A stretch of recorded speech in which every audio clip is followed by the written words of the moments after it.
I did my presentation on injury prevention programs for the ACL with female athletes, and I chose soccer because there's a high prevalence of ACL injuries with female athletes, not only in basketball or similar sports, but also in soccer.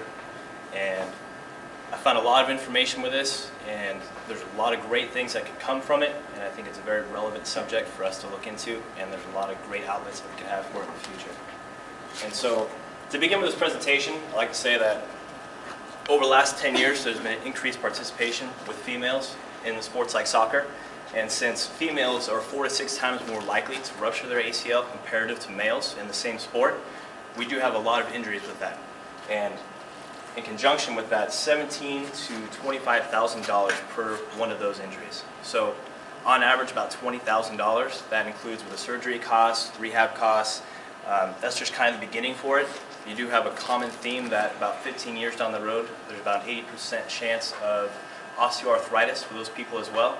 So that figure right there, about $20,000, is just the upfront cost. That's within the first year that you will first see. And so there's a problem with this, and there's ways for us to fix it. Thinking about the 4 to 6 times more likely, 70% of these injuries are non-contact. So it's not an issue as I got tripped up, someone banged into my knee, or something of that matter. These are all non-contact injuries. So let's go into how this is happening. There's 4 different domains that we find these factors happening for females. They come under the anatomical, hormonal, biomechanical, and neuromuscular. We'll kind of make an example of each one. To begin with the anatomical, there's a femoral notch index. And for some of you that don't fully understand that, I have a great picture here for you. That right there is your intercondylar notch. And so as you see on the left one, we have a male, and on the right we have a female. So there's 2 things that occurs with this. First off, when you have a narrower notch, there's a smaller space. So there's going to be a smaller ACL that has to navigate through that tunnel. At the same time, what you find that occurs is impingement of the ACL. And that's a theory that's been popular for the last couple of years. And what occurs is that when you have a valgus force that's applied to the knee, that the lateral condyle is going to impinge on that ACL. So if you imagine trying to break a stick, and if you wanted to whack it over the top of something to try to snap it in half, it's a little bit more difficult than trying to grab it with both hands and snapping it over your leg. Same exact thing happens here, that lateral condyle splits the two. So you're finding a lot more ACL injuries with those females that have a narrower intercondylar notch. Going to hormonal, this is a little bit tricky because there's a lot of disagreement across the literature. So some sources say that it's more prevalent within the follicular phase, some say it's more common in the luteal phase, but the more common theme that you'll see is that it happens just prior to ovulation. Now there's some estrogen and progesterone sites that are receptor sites on the ACL, and so that when those are being occupied by any of those hormones, the ACL becomes weaker. So you tend to find more ACL injuries within a certain phase over another. Now, the disagreement comes into all the different phases. Some say there's an ovulation phase, others say it's just an event. So the literature is a little mixed up. So as far as having something concrete, something in the next couple of years should come up with that. Biomechanical, we'll go into the 3 different mechanisms for an ACL injury, and so we'll examine it by each plane. In the sagittal plane, you'll have typically an anterior translation of the tibia relative to the femur. And so, as you can see here with this picture, the tibia is just going forward, femur is going backwards, so that's going to stretch the ACL right there. Going into the transverse plane, you'll have a rotation aspect at the knee joint itself. So, it doesn't depend on whether it's an internal or external rotation, but there's going to be an excessive amount of rotation that's going to rupture that ACL. And then, of course, finally we have the knee abduction, which goes along with the 3-point bending, but when you have a valgus force that's applied to the knee, you'll have a stretching of the ACL in that spot right there. Now, a lot of the authors will maybe say one mechanism is more favored over another, say with the rotation as to the knee abduction with that valgus force. However, all the authors agree that it's a combination of all 3 of those mechanisms that will result in an ACL injury. As far as the neuromuscular aspect, I found this to be very interesting. Now it says here that the agonist and antagonist relationship is crucial for joint stability.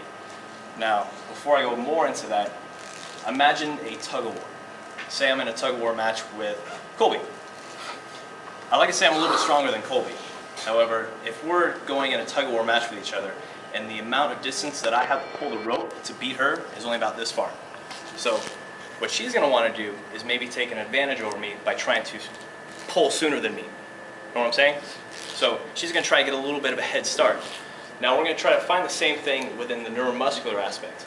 I may be stronger than Colby, but she's going to try to pull sooner. So that muscle is going to want to fire faster. So that's what you're finding as far as with the hamstring. And we're going to investigate this relationship a little more. Also at the same time with the hip abduction. If you have a stronger vastus medialis, which is going to abduct that leg, then you are also going to have less prevalence or chance of an ACL injury.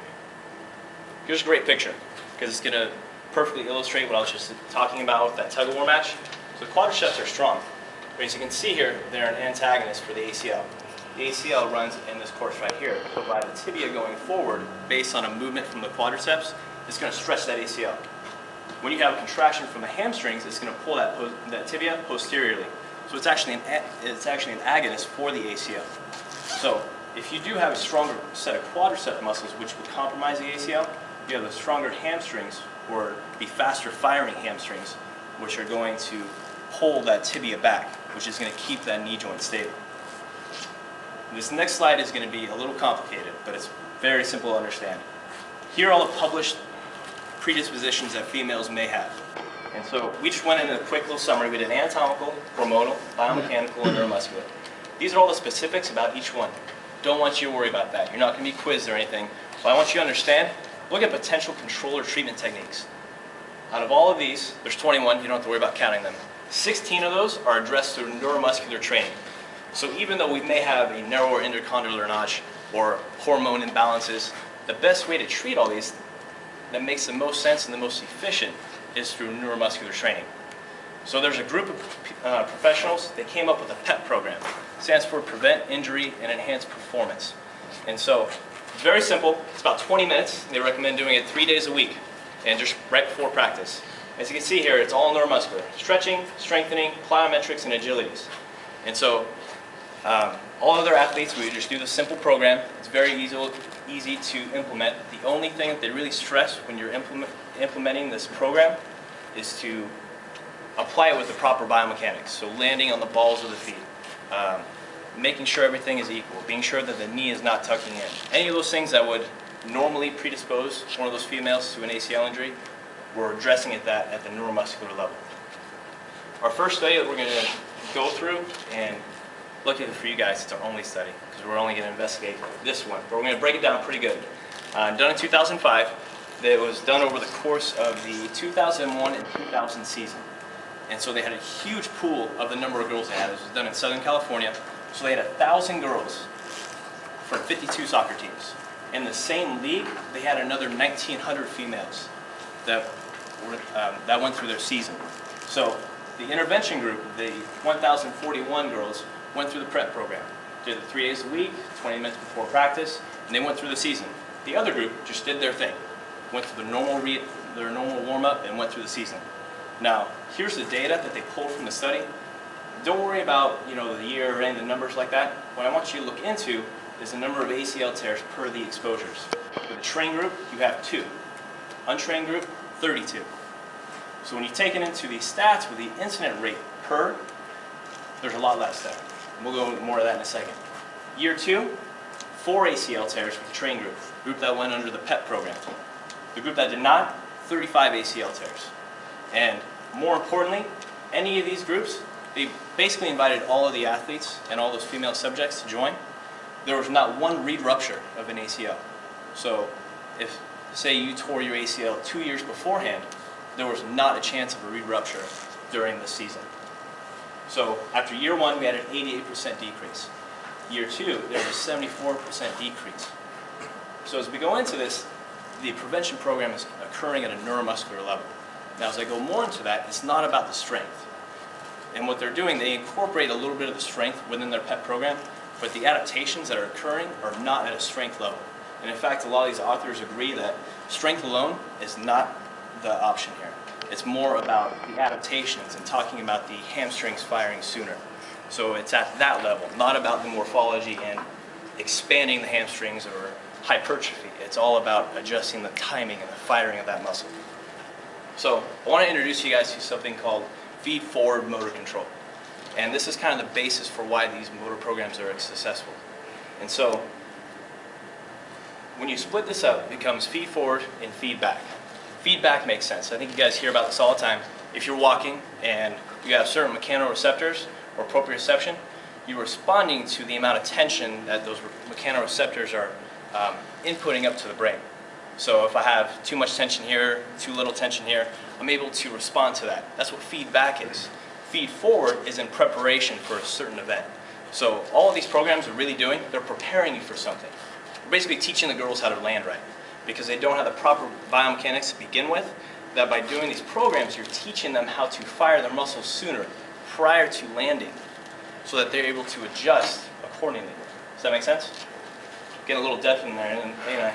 So, just like I said, the previous experiences that you're doing throughout the program is to promote the proper muscle firing timing and the right conjunction of that agonist-antagonist that's going to promote the right biomechanics that's going to help prevent them from going into an injury risk position. So the main goal with this is how are we going to progress? Because there's a lot of interest behind it. But the real question is how can we promote adherence to the program? You present this information to any sort of team and they're going to say, great, why do I care?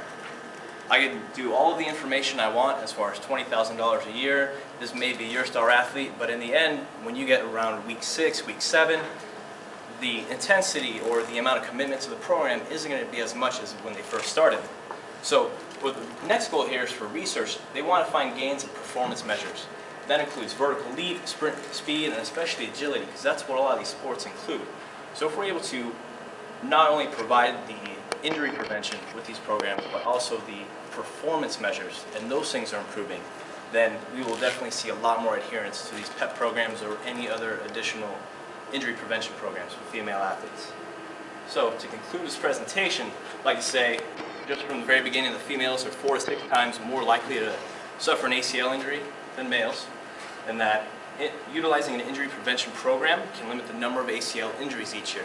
That could cut down a lot of costs in the future, and it can also make your teams more successful in the future. And more importantly, preventing injury is definitely the most effective treatment. Any questions? Yes, Kenny?